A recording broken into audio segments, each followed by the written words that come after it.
하늘의 하나님께서 저 높고 높은 별을 넘어 이 낮고 낮은 곳에 임하셨습니다.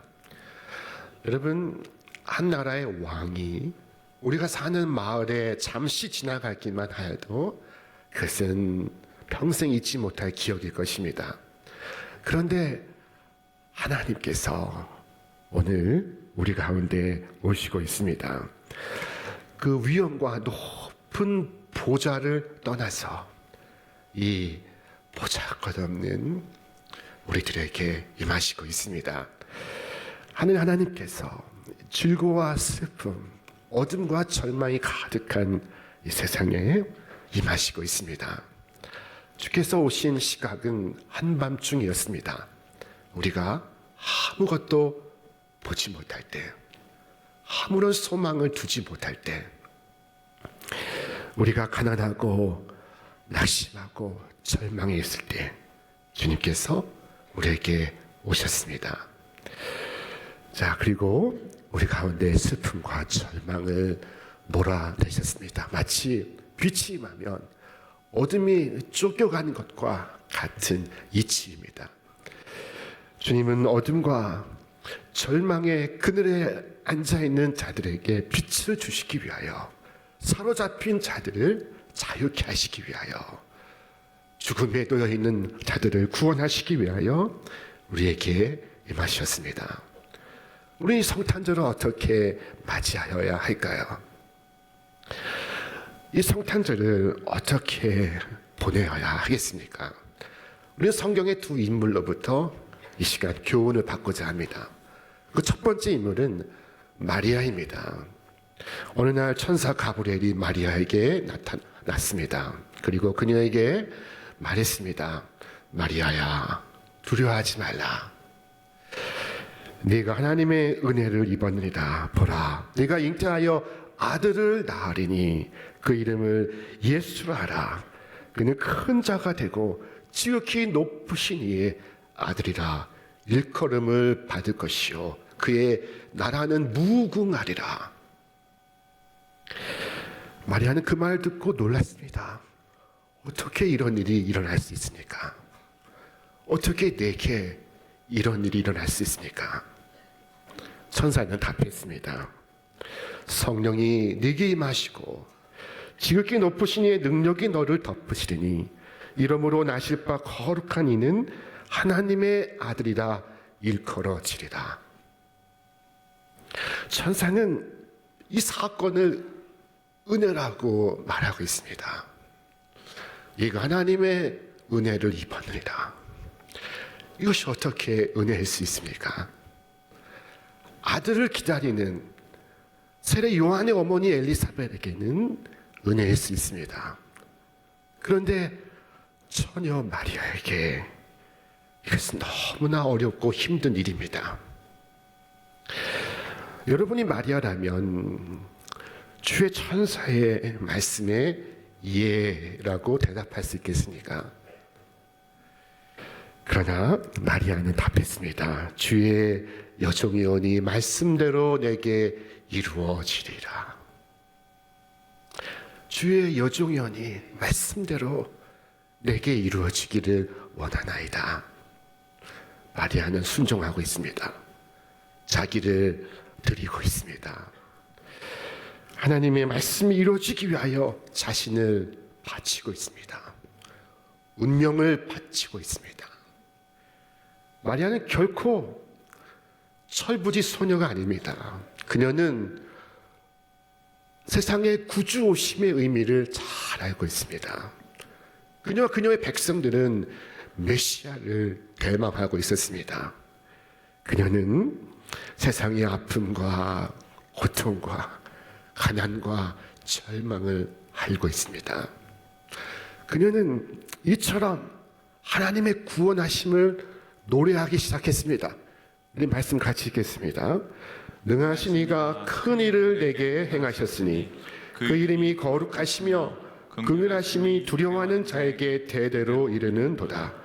그의 팔로 힘을 보이사 마음의 생각이 교만한 자들을 흩으셨고 권세 있는 자를 그 위에서 내리치셨으며 비천한 자를 높이셨고 줄이는 자를 좋은 것으로 배불리셨으며 부자는 빈손으로 보내셨도다. 그 종 이스라엘을 도우사 긍휼히 여기시고 기억하시되 우리 조상에게 말씀하신 것과 같이 아브라함과 그 자손에게 영원히 하시리로다 하니라. 오늘 본문 말씀은 은혜가 은혜 되기 위해선 바로 진실한 자기 봉헌과 자기 희생이 있어야만 한다는 것입니다. 자, 주님은 자신이 주님의 종임을 고백하는 이 여성을 통하여 세상에 임하시고 있습니다. 성탄절을 맞이하는 우리의 자세는 바로 이것입니다. 주여, 주의 종이 오니 말씀대로 내게 이루어지리이다. 자, 말씀대로 내게 이루어지리다를 한 단어로 압축하면 아멘입니다. 마리아는 주님의 뜻에 아멘 하였습니다. 주의 말씀에 아멘 하였습니다.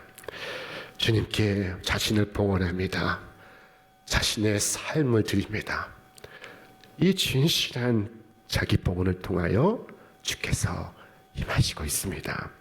여러분, 마리아처럼 자신을 드림으로써 여러분의 가정에도 여러분의 일터에도 우리 구주께서 임하시기를 주님의 이름으로 축원합니다. 우리가 묵상할 수 있는 두 번째 인물이 바로 요셉입니다. 구약의 예언자들 통해 약속하신 바와 같이 예수님은 다윗의 후손으로 오실 것입니다. 그런데 그를 위해선 예수님께서 단지 동정녀에게서만 태어나선 안 됩니다. 누군가와 정혼한 여자여야 했습니다. 이때 대단히 시점이 중요합니다. 만일 정혼 단계 이전에 태어난다면 사생아가 되는 것이요, 정혼 단계 이후인 결혼 단계에서 태어난다면 그것은 동정녀 탄생이 아닌 것입니다. 자, 마리아에게는 정혼한 남성이 있어야 합니다. 이 마리아와 정혼한 남성이 있었으니 그는 바로 다윗의 가문 요셉이었던 것입니다. 자, 이로써 동정녀 마리아에게서 나시고 다윗의 자손으로 오시리라 하신 두 가지 말씀이 다 성취가 되었습니다. 요셉 또한 마리아처럼 홀로 있을 때 천사의 방문을 받습니다. 주의 사자가 현몽하여 이르되 다윗의 자손 요셉아, 네 아내 마리아 데려오기를 무서워하지 말라. 그에게 잉태된 자는 성령으로 된 것이라. 아들을 낳으리니 이름을 예수라 하라. 마리아에게도 요셉에게도 각각 예수의 이름이 직접 계시되고 있습니다. 이 말씀에 요셉은 순종을 합니다. 요셉은 그의 약혼녀를 데려왔으며 그리고 마침내 아기를 갖게 되었으며 마리아와 요셉은 함께 아기를 예수라 불렀습니다. 이는 저가 그 백성을 저들의 죄에서 구원할 자이심이라. 자, 요셉은 주의 말씀을 따르고 있습니다. 주의 뜻에 순종하고 있습니다. 하나님께서는 이처럼 순종하는 자를 통하여 우리 가운데 임하시고 있습니다. 이 순종과 이 헌신이 있으므로 주님께서 오시고 있습니다. 주의 뜻이 하늘에서 이루어진 것 같이 땅에서도 이루어지고 있습니다. 독일 나치 정부에 의해서 순교를 당한 본회포 목사님이 있습니다. 그는 젊었으며 그는 뛰어난 신학자이기도 하였습니다. 자, 이 본회포 목사님은 우리는 너무 값싼 은혜를 구하고 있다 라는 말을 했습니다. 값싼 은혜란 무엇일까요? 그는 이렇게 설명했습니다. 값싼 은혜는 회개 없이도 죄를 용서하는 설교요, 공동체의 훈련 없이 베푸는 세례요, 죄 고백도 없이 참여하는 성만찬이요, 인격적인 참회 없는 면죄의 확인이다. 순종 없는 은혜, 십자가 없는 은혜, 살아계시고 인간이 되신 예수 그리스도가 없는 은혜, 이것이 값싼 은혜이다.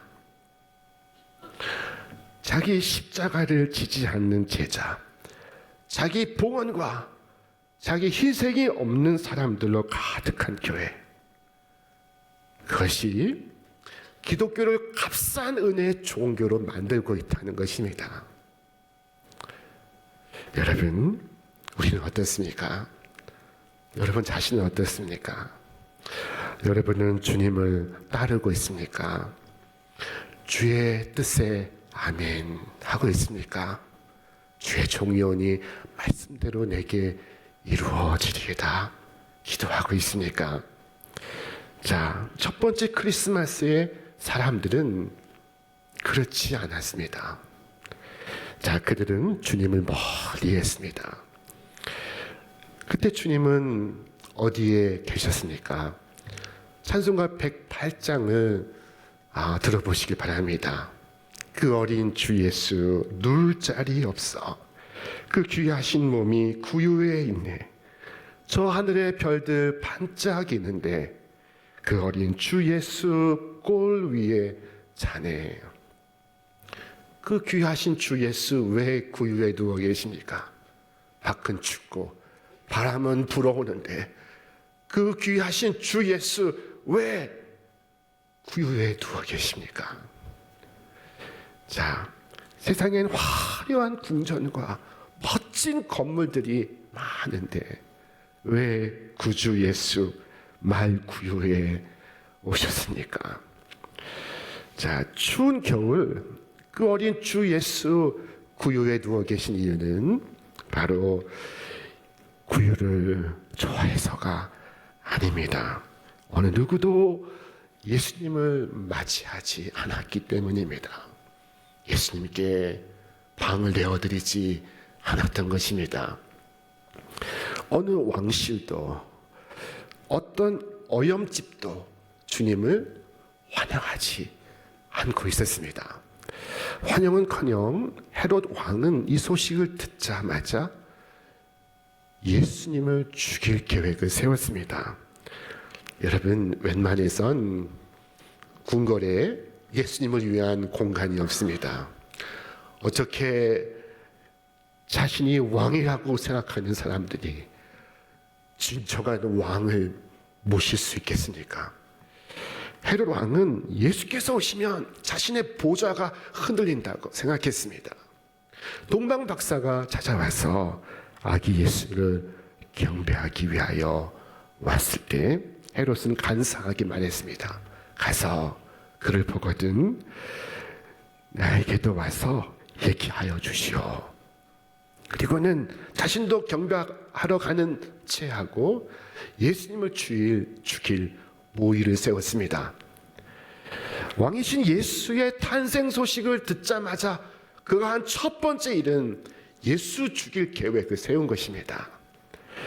왕들에게는 주 예수를 위한 빈 방이 없습니다. 자, 그렇다면 왕이 아닌 평범한 사람들은 어떨까요? 자, 평범한 저와 여러분은 어떻습니까? 주 예수를 위한 공간을 내 마음속에 갖고 있습니까? 자, 나의 일상에 그리스도를 위한 공간이 있습니까? 나를 치장하는 방은 있습니다. 세상의 유행을 쫓는 방은 있습니다. 건강을 염려하는 방은 있습니다. 외모를 경배하는 방은 있습니다. 그러나 온전히 주의 뜻을 따르고자 하는 방은 있습니까?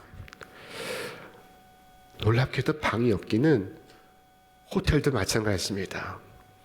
여관도 마찬가지입니다. 이 여관은 누구나 오갈 수 있는 것이 아니겠습니까? 누구나 오갈 수 있다는 점에서 그것은 세상의 이 언론, 미디어와도 같습니다. 모두가 자유롭게 오가고 자신의 의견을 이야기하고 자신의 사상을 말하는 곳입니다. 그러나 예수님만은 예외입니다. 욕설도 하고 비난도 할 수 있으나 그러나 예수님에 대해서만은 말할 수 없습니다. 얼마나 대중의 말 속에 그리스도를 위한 방이 있습니까? 몇 해 전에 미국의 아침 방송 굿모닝 아메리카의 한 대법관이 출연했습니다. 앵커가 그를 향하여 굿모닝 하고 인사하자 그는 메리 크리스마스라고 답했습니다.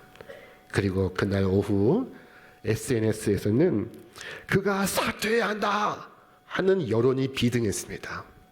왜 그랬을까요? 크리스마스는 아기 예수의 탄생을 축하하는 언어인데 이를 방송에서 통용하는 것은 문제가 있다는 것입니다. 미국 사회가 이렇게까지 그리스도로부터 멀어지고 있습니다. 자, 아침 방송에서 건강을 염려하고 또 외모를 칭찬하고 또 휴가를 어디에 갈까 이야기할 수는 있지만 예수에 대해서는 말할 수 없습니다.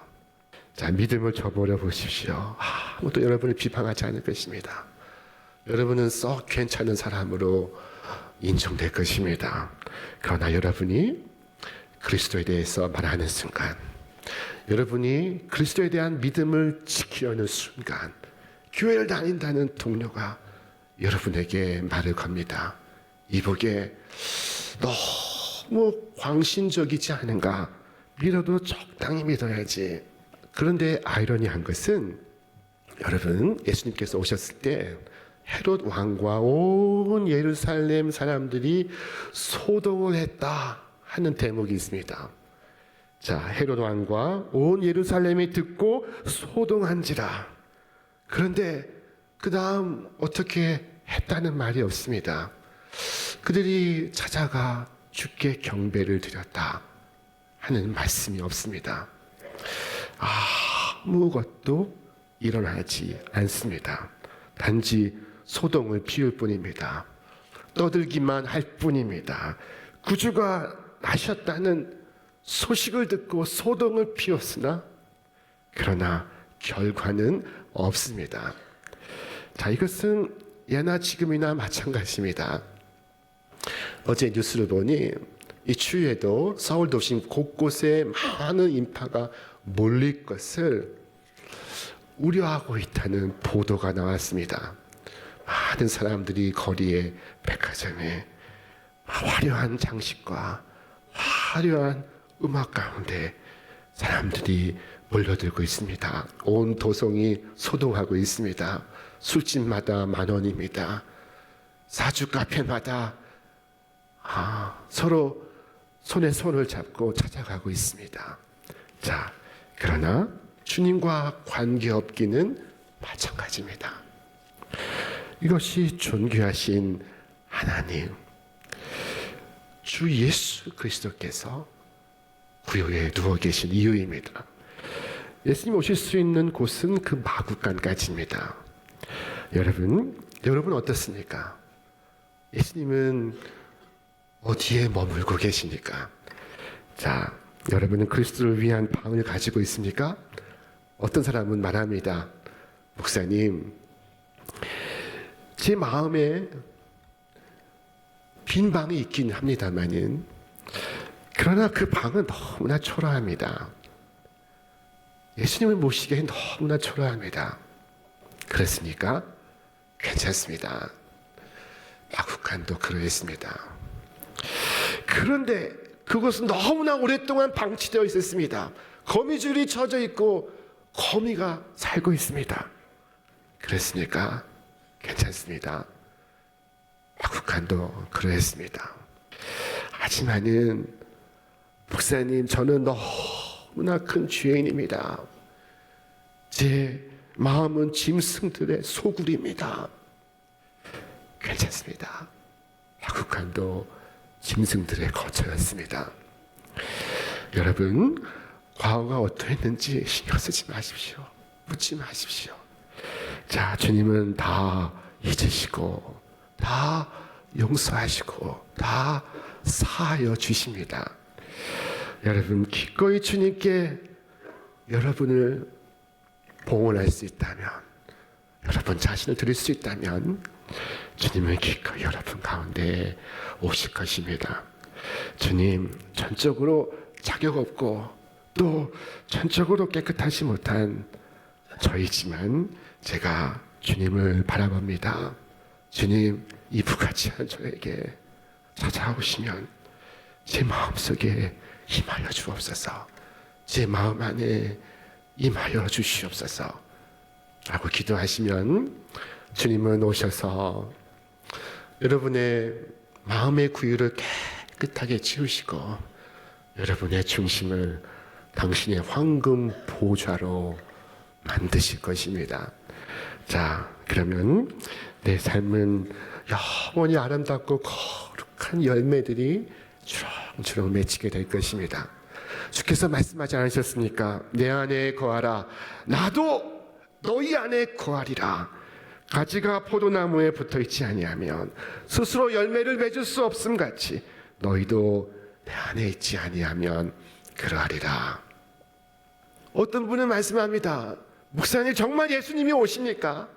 제가 오늘 예수님께 기도하고 제 마음을 열어드리면 예수님께서 정말 나에게 오시니까? 자, 여러분 걱정하지 마십시오. 주님 반드시 오십니다. 자, 주님은 당신의 모습을 나타내실 것입니다. 사도 바울은 고백했습니다. 보라, 맨 나중에 만삭되지 못하여 난 자 같은 내게도 임하여 보이셨느니라. 나는 사도 중에 가장 작은 자라. 나는 어떤 사람인가 하면은 하나님의 교회를 박해하였으므로 사도라 칭함받기를 감당하지 못할 자니라. 자, 여기에 모든 죄를 사하시는 구주가 임하시고 있습니다. 여러분 그분께 내 마음을 드리지 않겠습니까? 여기에 저 깊은 수렁과 웅덩이에서 건져내시는 구세주가 오시고 있습니다. 여러분 그분을 맞이하지 않으시겠습니까? 여기에 어둠과 절망뿐인 내 세상을 기쁨과 즐거움이 가득한 천국으로 화하게 하시는 분이 오십니다.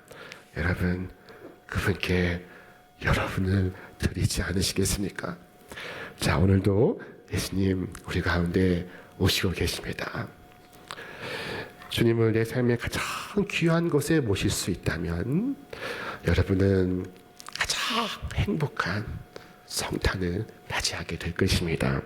이 성탄의 계절에 참 믿음과 참 사랑으로 자신을 봉헌하는 은혜가 여러분 가운데 있기를 축원합니다. 자, 성결 운동과 또 감리교를 창시했던 존 웨슬리, 그가 이렇게 기도했습니다. 주님, 이제 저는 제 것이 아니라 주님의 것입니다. 주님 뜻이라면 무엇이든 하고 누구의 곁에든 가겠습니다. 일을 맡겨주시고 고난도 허락하셔서 쓰임을 받든 묵혀지든 다 주님을 위해서입니다. 높아지든 낮아지든 주님을 위해서입니다. 충만하게 하시고 비어있게 하소서. 모든 게 있게 하시고 아무것도 없게 하소서. 즐거이 자원하여 모든 것을 드리오니 마음대로 처분하소서. 오 복되신 영광의 하나님, 주님은 저의 것이고 저는 주님의 것입니다. 오직 그렇게 되어지이다. 세상은 넓고 화려한 집들은 많은데 왜 그 귀한 주 예수 춥고 바람이 불어오는 구유에 누워 계십니까? 여러분 오늘 기도하시기를, 주님 오늘 저를 주께 드리오니 저를 통하여 이 어두운 세상에 참 빛으로, 절망이 가득한 땅에 참 소망으로 임하여 주시옵소서. 주의 종이오니 주의 말씀대로 이루어지이다 기도하시기 바랍니다. 그리하여 마리아처럼 요셉처럼 구주를 맞이하시는 복된 성탄 되시기를 주님의 이름으로 축원합니다. 축원합니다.